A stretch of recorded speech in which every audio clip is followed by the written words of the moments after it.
I wanted to welcome all of you. I'm John Lyman, Student Data Privacy Specialist for the Utah State Board of Education. I am joined by Nicole Sanchez, Jeremy Zabriskie, and USPE superstar, Matt Winters. We'll get to Mr. Matt in just a smidge. Okie dokie. So you can follow along at this link. If this link is anywhere else in the presentation and it's not this 28 PA at the end, then that is the old link that has yet to be updated from last month's presentation. You also should note that all of this is available for you to consume at your own pace on our USPA site. We can put the link to that in the chat, but you can also find that on our website, schools.utah.gov. This is our team. For those of you that are new to this space, Katie is our director. That is me, John, and Nicole, and you'll see Jeremy over there. And then we have Melissa, who does a lot of our internal work, and then Nicole Clark, who makes the engine run. So if you see us in your schools, your LEAs, it's because Nicole made it happen. All right, so welcome. I just wanted to put out there a question in the chat.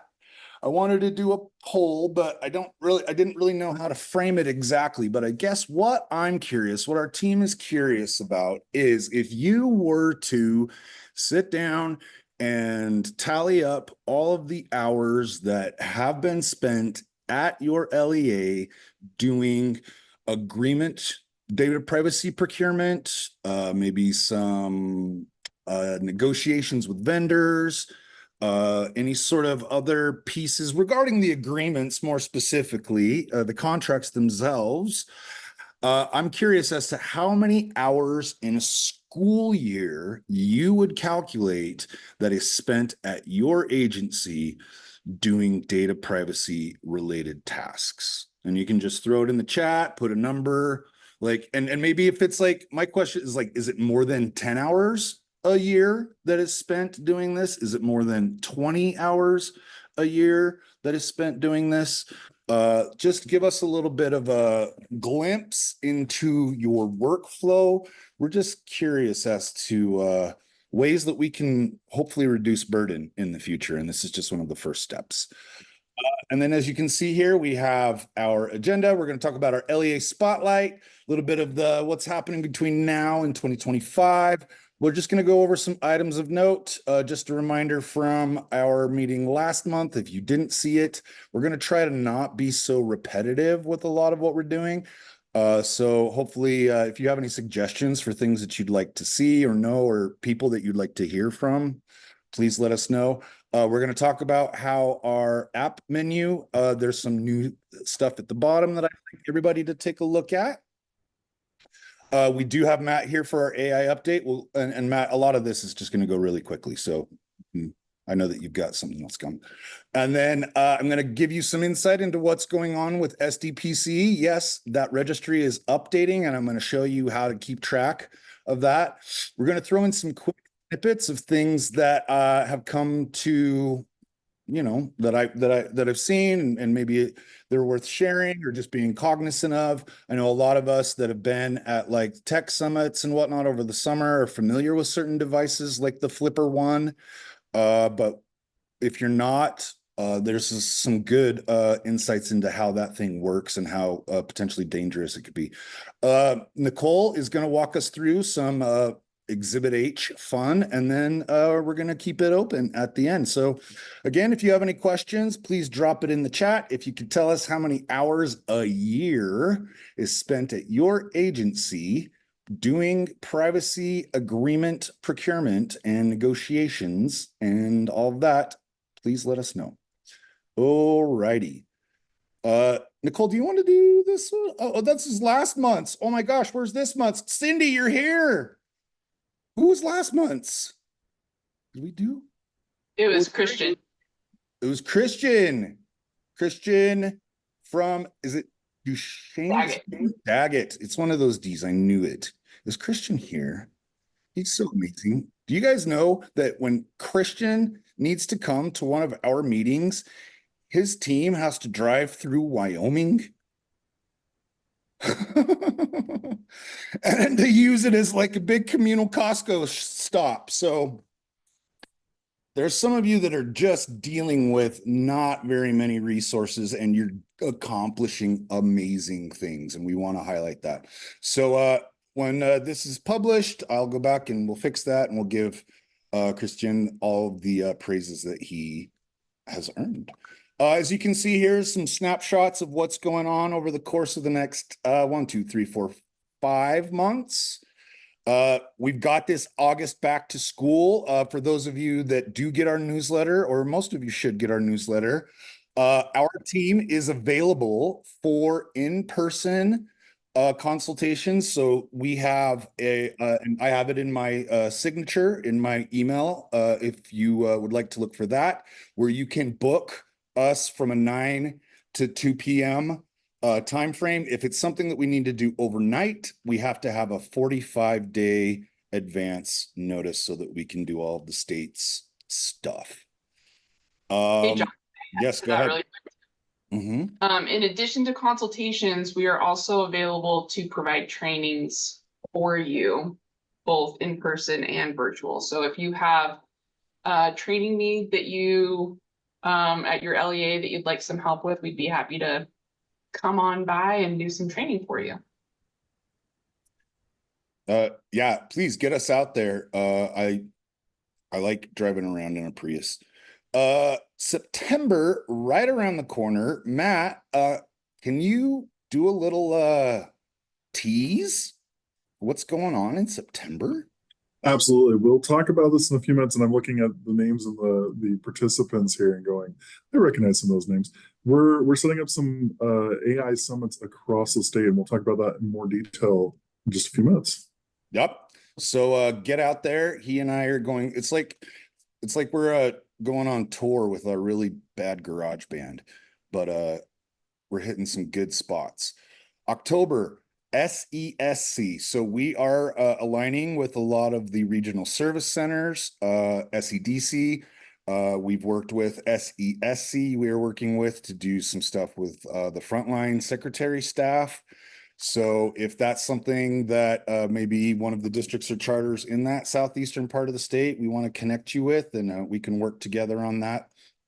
But October is going to be a little bit of that priming everybody for the stuff that happens in November. As you can see, I think, is it the third week? Maybe it's the second. No, I believe it's the third week of November. We will be doing our in-person training as a team. We will be giving you some save the dates and some information on venues at that time. But it will be, I believe it is the 12th, 13th, and 14th of November. And then on the 15th, that will be, I think it's Friday the 15th. That will be the day that all of the compliance review reports will be due.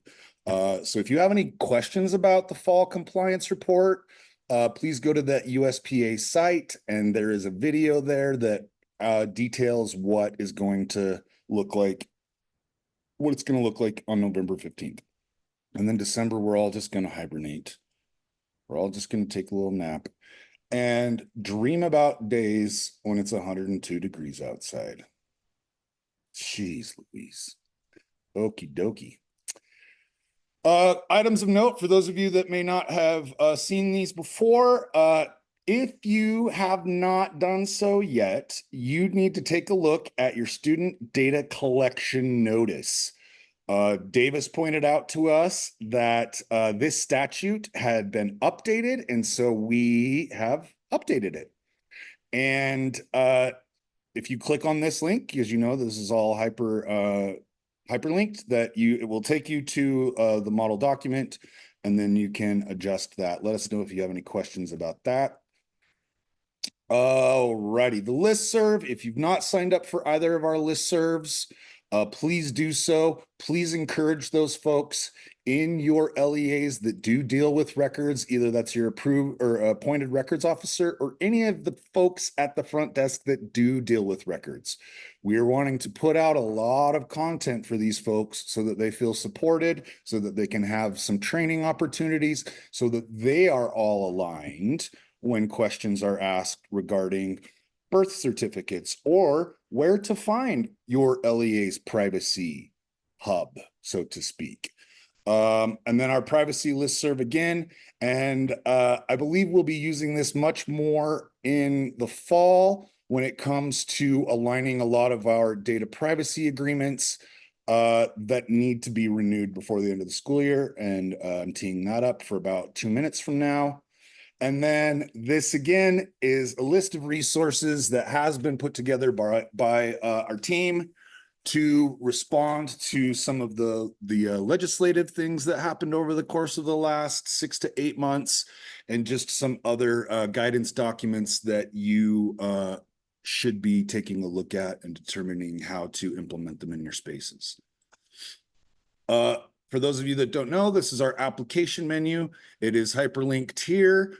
Traditionally, what folks do is this is their first stop. When a teacher makes a request at their LEA, they go here to see how that agreement exists. Is it, as you can see here, a state agreement?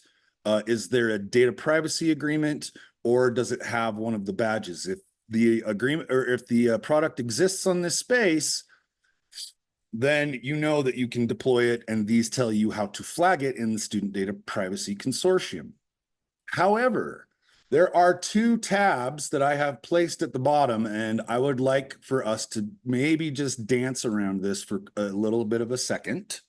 But as you can see, if you are, excuse me, able to take a look, what I've done is I've put together the different products that are expiring before 2025 hits us. Some of them have expired since I've made this. Some are in the process of expiring. What you can see here is the ones that are banded green are the folks that have the originating agreement, which is a burden because it is up to you to either renew the agreement or declare that you're not going to renew the agreement, and then we can alert the folks that are not banded green that there is an opportunity for them, if they are continuing to use the product, to originate a new agreement, and thus everybody else can subscribe onto that. That's going to be a pretty big lift because as we're going to talk about with SDPC 2.0, we really want to make sure that every piece of furniture that we move into that new house is a good, solid, nice new piece of furniture. I mean, I think that we could all agree that having agreements that are old, maybe not thrown together in a way that is as sufficient as we like now because of how mature our state is, it's important for us to make sure that the content that is in there is updated. And everybody is aware of that. So if you guys can go in and take a look at that, if you are an originator and it is a product that you no longer use, please contact me or one of us, and we will help you take that off of SDPC, and then we can communicate with the other folks that are using that product to see if they would like to renew it. This is just something that's gonna happen, and it's kind of my problem to deal with. And then the other one is these are ones that are already inactive. So we're going to have to retroactively go back on some of this. And the thing is that some of these just may not be flagged correctly or whatnot. So let's take a look at these. Let's see what the status of the actual contract is. I mean, it's great to be compliant with all of the things that we check, but we want to make sure that these actual agreements themselves have weight to them and that they're actually something that we can use. I mean, there's no point in getting a data privacy agreement if there's some sort of error that voids it.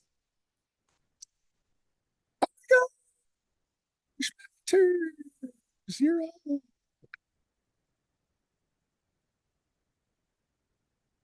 Can you see that? Am I talking? Matt? Hello? Am I here? Is this still going?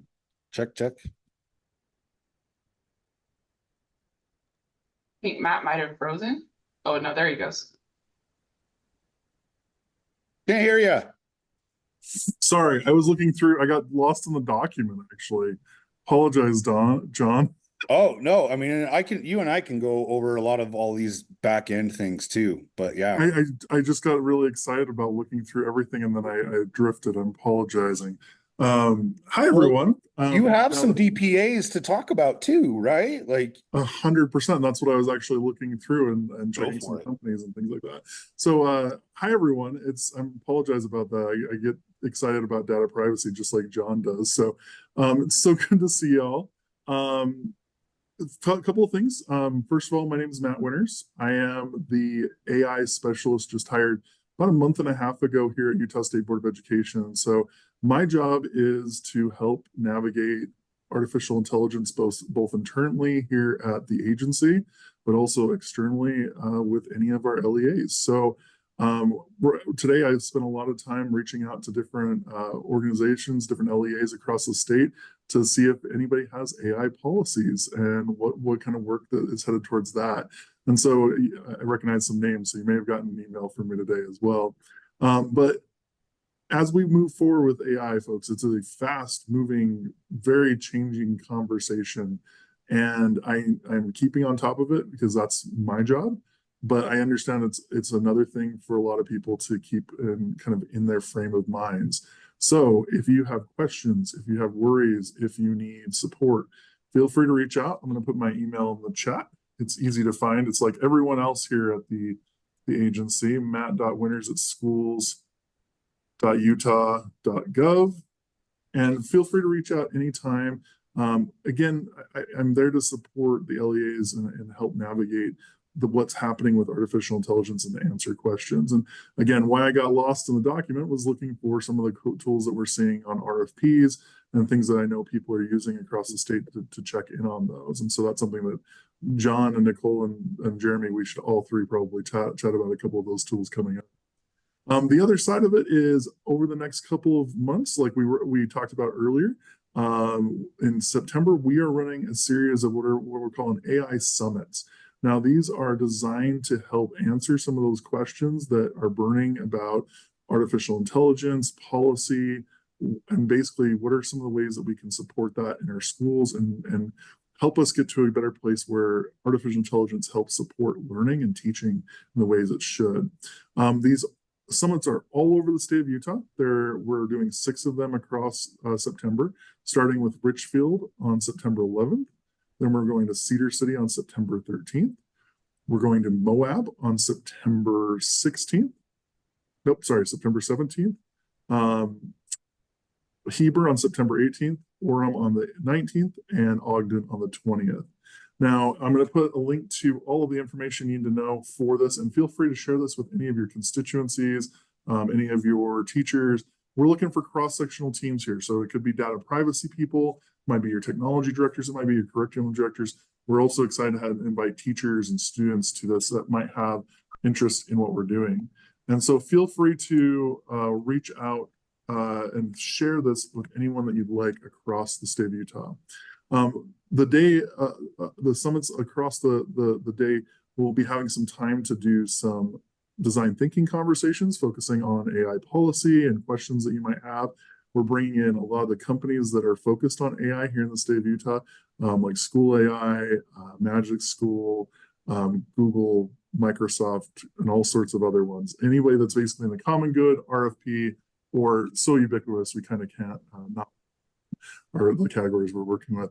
And then on top of that, we're giving some time to think about how this looks, how AI kind of helps out teachers to speed up the processes that they do in their classrooms, but then also how it can help with their teaching. So with all that said, I'd love to field any questions. John, what questions do you have? Because I saw you come off mic there. Well, I actually, because you were talking about the summits, and then I had a question for myself, but then I reframed it in my brain as to like, one, are parents maybe invited? And on top of that, and maybe if not, or whatever, but what are some suggestions? What are some guidance points or things that maybe some of our folks can use when parents do come to them with concerns? Because I look at some Facebook pages and it's happening. So Absolutely. So two things. I'm going to start off with this. I buried the lead in terms of the conversation for this group as well. The wonderful data privacy team will be joining us at all of these events and sharing. We have an hour set aside specifically for student data privacy, to answer questions, to work through ideas, to build structures. So know that this team will be on the road with me in a van, ready to roll, kind of like what you said, an old garage band.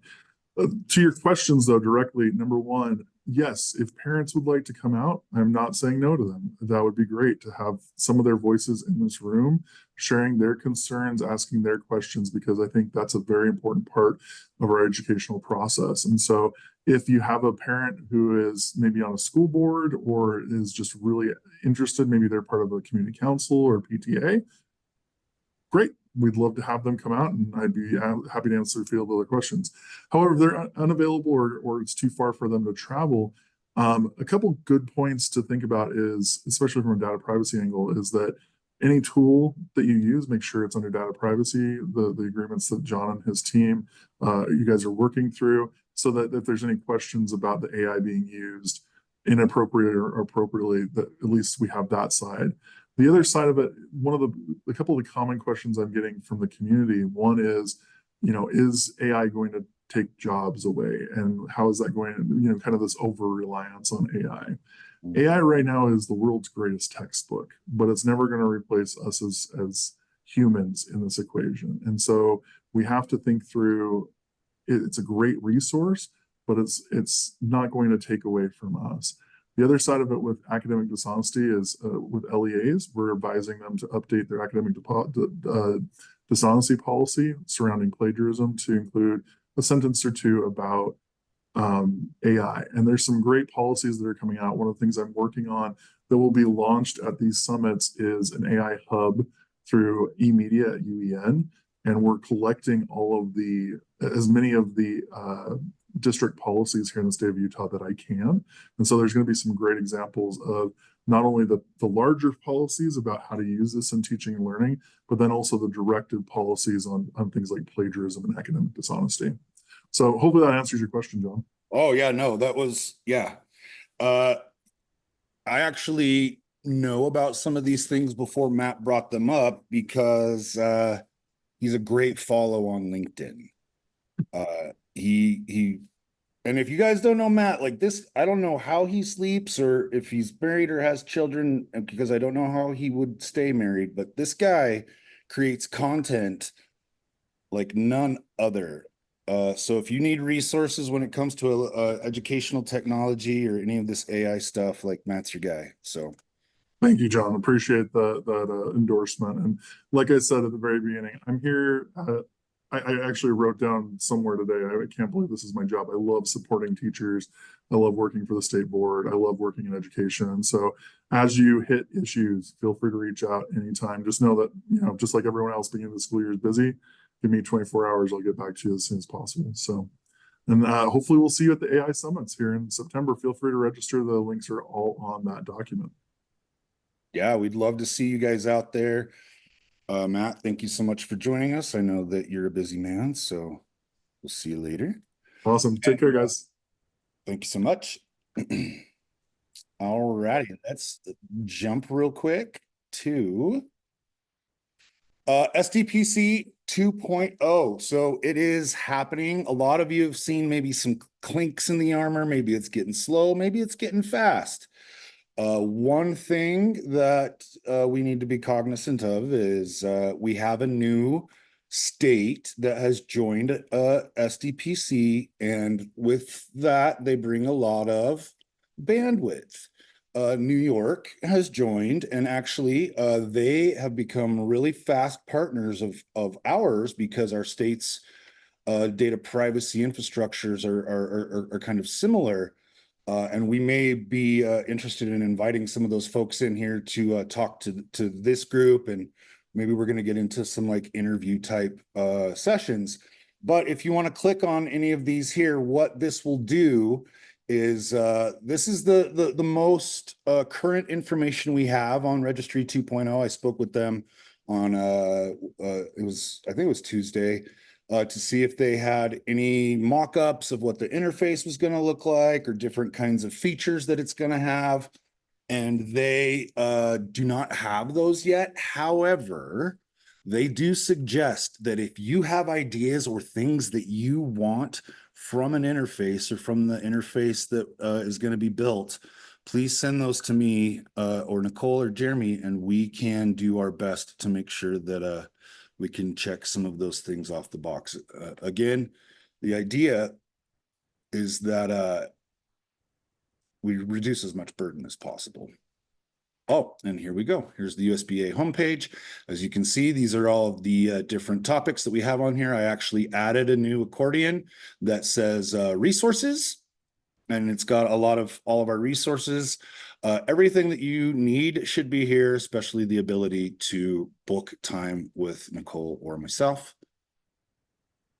And I've added this. I have Gen Alpha kids, and I do a little bit of the TikTok, and these are just some videos that I pulled off of there that I follow this creator who talks about, he has just quick little snippets on different types of possible security vulnerabilities, shows how easily it is to use that Flipper One device that I was speaking about to clone someone's fob so that they can get into something just by walking past them. I encourage you all to watch some of these on your own. I will say that one of them is in response to something with Minecraft, a vulnerability with Minecraft. If you're using Minecraft, it's this first one. And part of it is showing some servers that some of the students can join, and some of the content may be inappropriate for those that don't like to see what creepy adults try to do. But these things are here, and we're going to continue to try to give you some of these little glimpses into vulnerabilities that may exist because of how exponentially quick technology is moving, and the fact that our students know about these things. I know that we have had incidences in our state with this Flipper One and being able to hijack a school or a classroom's Wi-Fi systems, locks, anything. If your child is playing Minecraft, so there's you should that definitely watch AI is already being used by scammers. So AI. Hey, Mom, I don't know if you guys can even hear those. This one is about using voices to clone different people using AI to be able to get access to their different AI things. is now being used to find And then you can find photo with no location data, just using the small details in the image. This is wild. Check this out. This site's called geospy.ai. So you can upload a photo. Here's a search. Comes back with the owner of the site in Massachusetts. The city's Boston. Here's some tacos. So it's able to discern where the photo was taken just by the context clues.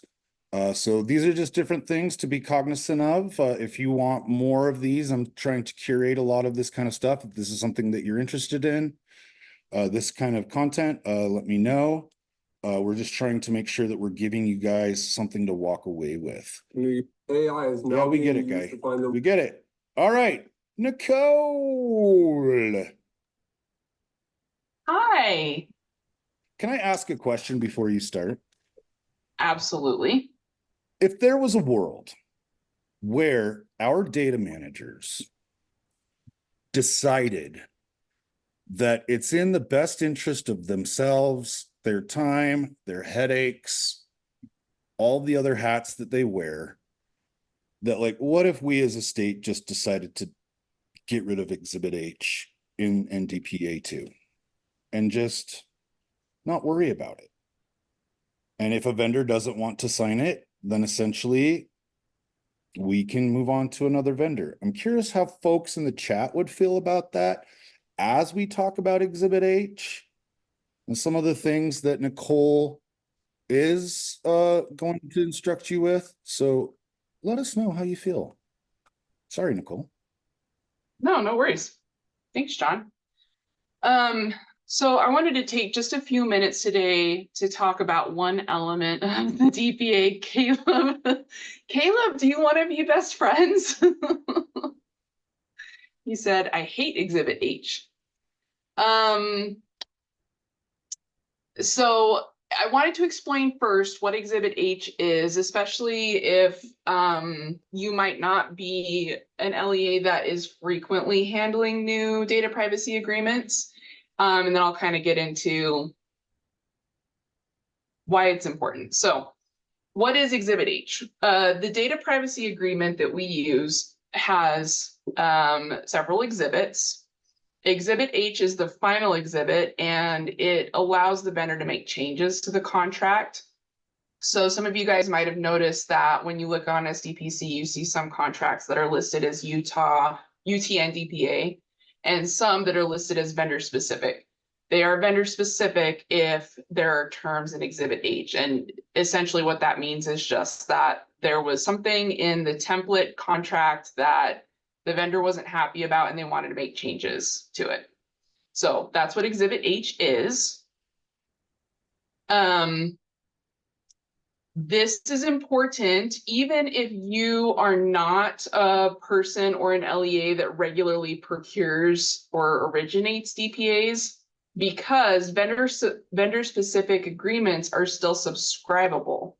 So if you are taking advantage of that Exhibit E to subscribe to an agreement that already exists, you can do that with a vendor-specific agreement, but you need to make sure that you review the Exhibit H language and make sure that you're comfortable with the changes there.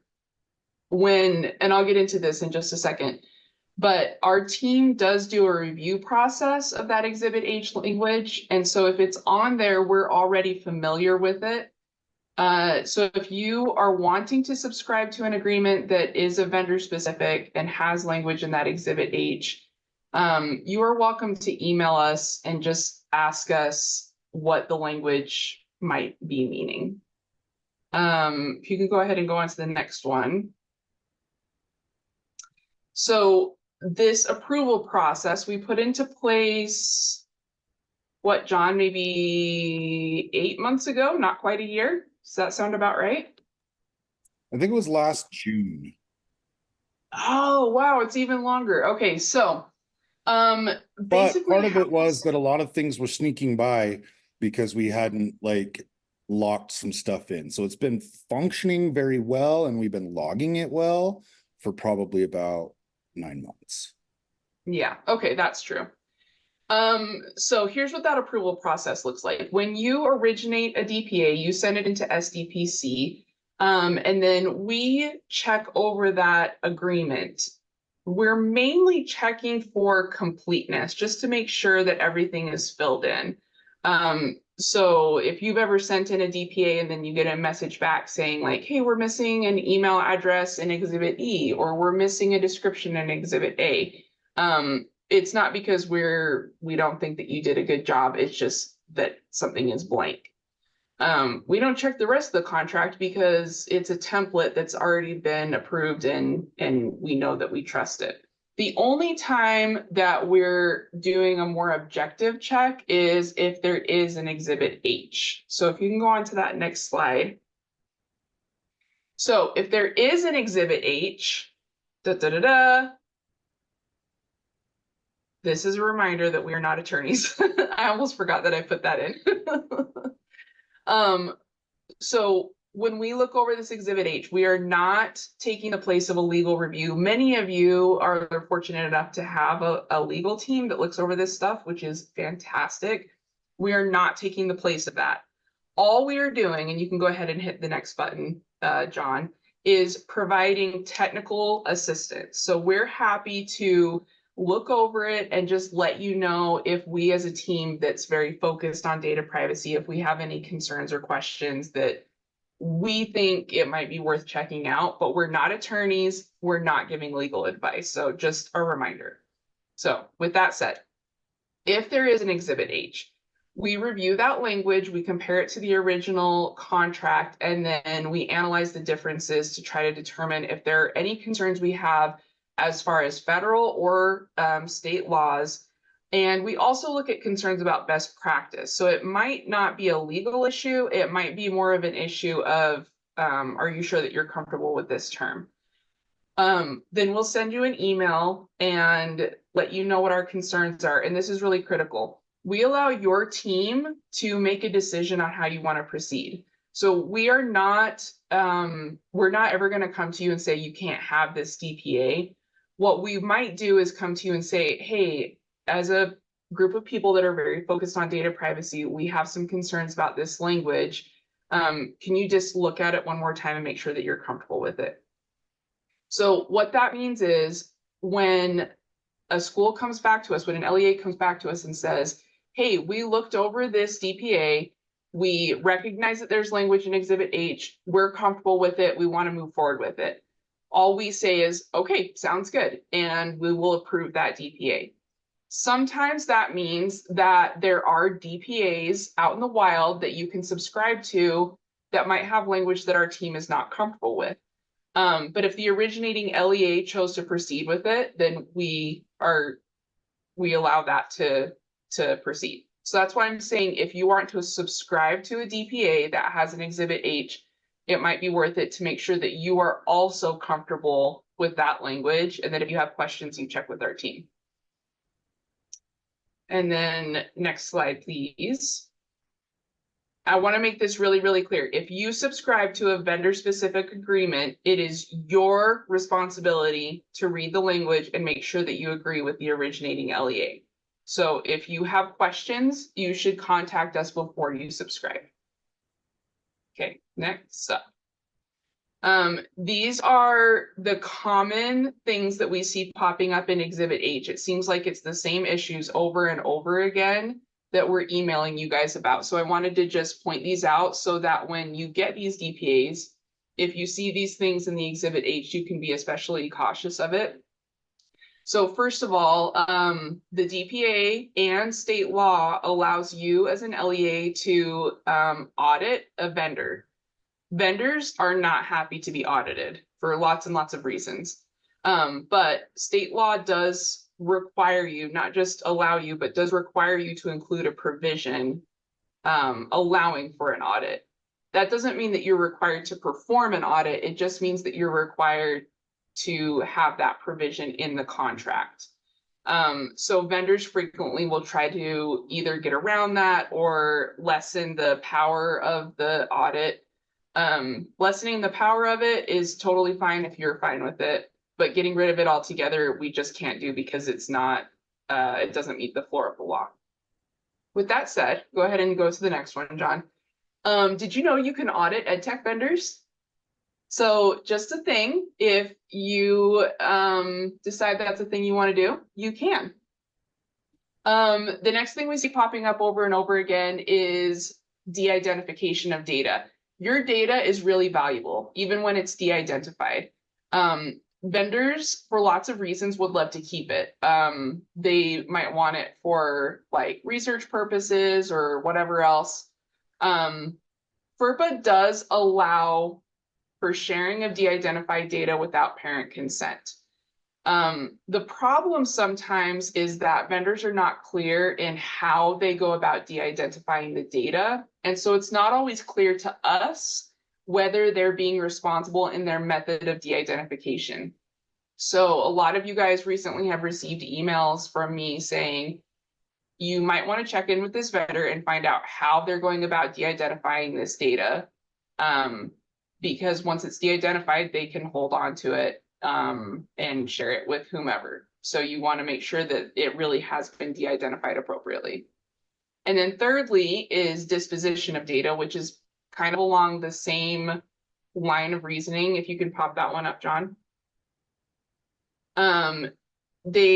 Vendors would just love to keep your data forever and ever. So sometimes in that exhibit H, they'll clarify, like, we are either going to de-identify or dispose of your data. And sometimes they just say, we don't want to dispose of your data. We want to just keep it. So we need to be really cautious about allowing them to do that. And then the last one that comes up a lot, John, thanks, is about data breaches. So vendors are becoming increasingly concerned about data breaches, just like we are. And a lot of times they either don't want to tell you about data breaches, they don't want to be legally required to tell you about it, or they might not want to be legally required to tell you about it until like a third party has verified that there actually has been a data breach. So again, just a thing that we want to be cautious of. You as an LEA have a responsibility to report data breaches. So if you don't have the information from the vendor, it's impossible for you to report it. So we want to make sure that you're getting the information in time to report it appropriately. Any questions about that exhibit H stuff? I know that that was like a lot of information, and I mostly just want to make our process a little bit more transparent so that you guys know how we're going about doing things. And also to really clarify that even if you're not originating the agreement, but just subscribing to it, that you need to make sure that you also agree with the language you're subscribing to. So, Nicole, any questions about that? Yes. I do have a question. This is Troy. This might be able to take place of what we've got scheduled already, so I appreciate you doing this. Oh, sure. So with Iron County School District, so part of my question comes back to parental consent. We've always believed that if we get parental consent, we can use anything. We get consent of parents, that overrides everything. Well, what happens when you have parental consent and now you have a data breach, or you have parental consent and the notification time doesn't match with what the NDPA would if you had a signed NDPA? Does parental consent then dissolve every responsibility that falls underneath the law for the NDPA? Yeah, that's a really good question. I'm gonna take a shot at it, and Jeremy, if you wanna add to it, please let me know. But when we're talking about parental consent, we're talking specifically about disclosure of data. So what we're really talking about there is what data you are disclosing to the vendor that you're working with.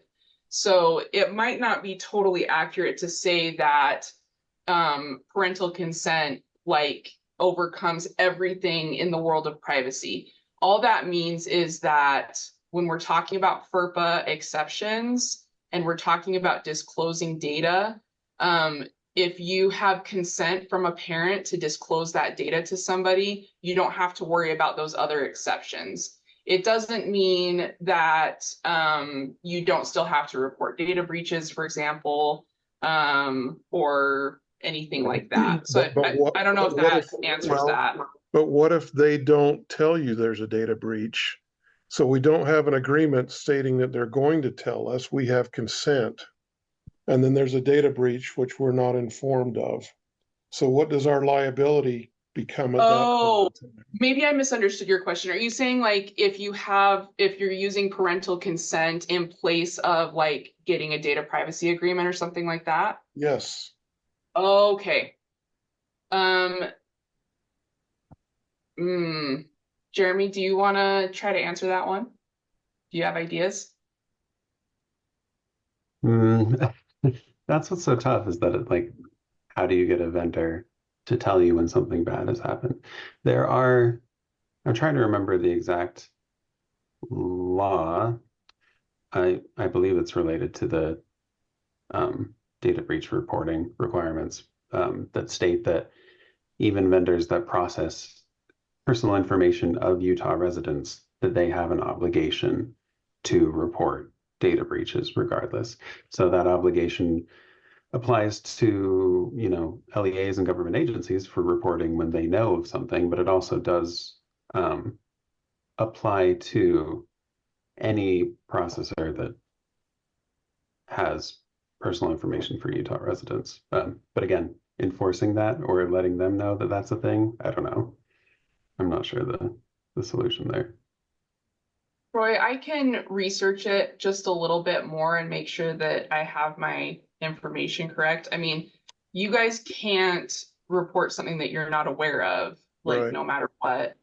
Almost- But as it far almost- as the legal liability, that I would want to look into a little bit Right. before I answer It that. almost seems like it's better to have 95% of what we think is accurate than have to go to parental consent and have zero backing of it.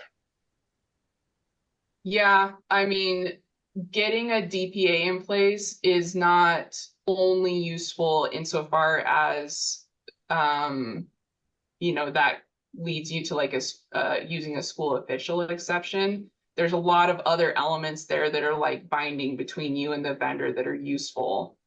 So, like getting the idea of saying, well, we're going to get parental consent instead of a DPA might like meet the floor of the law legally, but it might not be the best practice for like protecting your data. I would also still recommend that as part of perhaps like if you're licensing that software or if you have a contract with them, sort of trying to bake that into it. When USPA gets contracts for UEN, usually those data privacy provisions are baked into those contracts. Right. But you're totally right that there's no obligation to report something that you Right. don't know. But if there's, let me just kind of extend this a little bit. There's a little piece to this. So we talked a little bit about the law for notifying if there is a breach. And some of these don't want to notify in 10 days. They want to notify in 30 days. They want that window of time to be able to do something. If we have consent, we have no recourse on that, especially if they don't say anything to us about it. If we have an NDPA, we do, but if they say we're going to go 30 days, but the state law says 10, and and therefore we would be breaking the law, I guess is what you could say, because we're not compliant with that reporting window. We could go to consent, and now that doesn't even become an issue, right?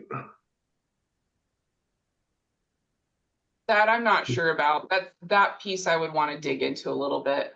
Yeah, I would still say that your obligation to report is dependent on if you know about it. So if you find out from the vendor that it happened, then you would have those 10 days. Right. And if they did report it, then that would be great. We would do that. But I'm just saying in a situation where they may hold off for a 30-day window of time reporting it, and we find out after 30 days, if we have an NDPA, we're now out of compliance. But if we have consent, we're in compliance. Is that correct? Yeah, that's the piece that I'm not quite sure about that I would want to look into a little bit more, because there's a weird like connection there between where are the requirements of the law, where are the requirements of the NDPA, and I would like to look into that a little bit more. That would be great. That was really the whole purpose of what I was going to talk with you about tomorrow, Nicole. So we don't even need to do that one. So that's perfect. Okay, great. Thank you I'll very do much. some research and get back to you. Okay, great. Thank you. Ooh, yay, one less meeting. Sorry. Right?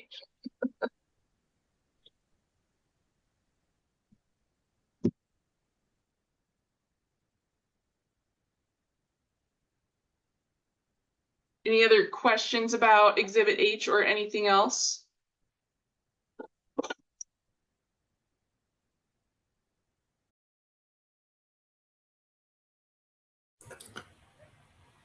I have a question about anything else. Let's hear That it. work? Yeah. The new DPA that USBE or UEN just signed with Lucid to put it in Canvas. Does anybody know anything about that? There's no age mentioned in the DPA, but on their site it says not for use under age 13. Do student data privacy DPAs that don't say anything, do they cover all our students regardless of what other policies are on their site? Are you talking specifically about the new UEN one? Yes, specifically that one on Lucid with Lucid. But I'm saying Lucid's site says nobody under 13, but they signed a DPA and there's nothing in it about age. So does that Okay. mean all students are covered? Yeah, good question. So, again, I'll take my best attempt at this, and if you guys want to jump in, John and Jeremy, feel free. So there's two parts of this that are probably important. First of all is that this DPA with Lucid is a really unusual case.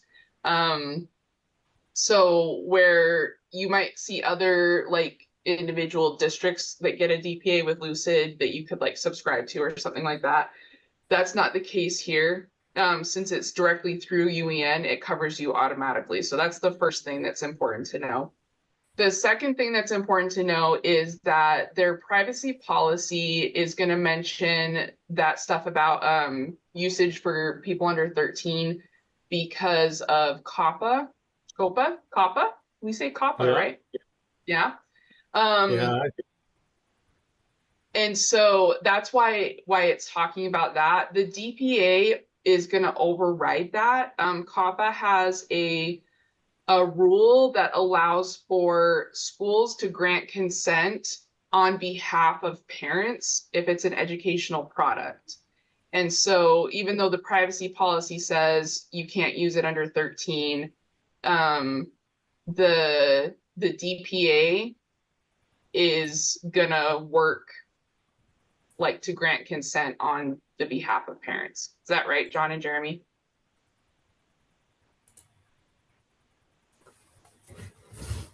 Yeah, Yes. I mean, I think in response to like, so we had met with UEN a couple of weeks ago to talk about what kinds of things are put in their procurement pieces for the products that UEN provides, which would be, you know, a lot of the fun ones like Adobe and Nearpod and Lucid and Structure. So they do actually use a DPA. Actually, it's the old version of, it's the DPA version 2, the one that preceded the one that we're using now. So they are now cognizant of not only NDPA 1 that we're using now, but NDPA 2, which is still sluggily coming along. And they will work with us, I believe, to implement that newer version of the privacy piece into theirs. But going back, so all you need to do is tag the product with whatever, either it's STEM Action Center, USBE, or UETN, and you're assured that those provisions have been taken care of in those state level contracts. And should a parent or anybody actually want to see the contract, they're available through a grandma request. Excellent. Is that right, Nicole? Jeremy, did I retain that meeting? Yeah, you did good, John. It's been a long, hot summer. I appreciate you guys for filling this out. It's really going to help us make some decisions I think going forward, if you guys have any questions, let us know. Like I said, NDPA 2 is sprained its ankle. So I'll give you more information when I've got it. And if you need us, privacy@schools.utah.gov. If you haven't taken the survey yet, please do so. Otherwise, we will see you in September. Thank you, everybody.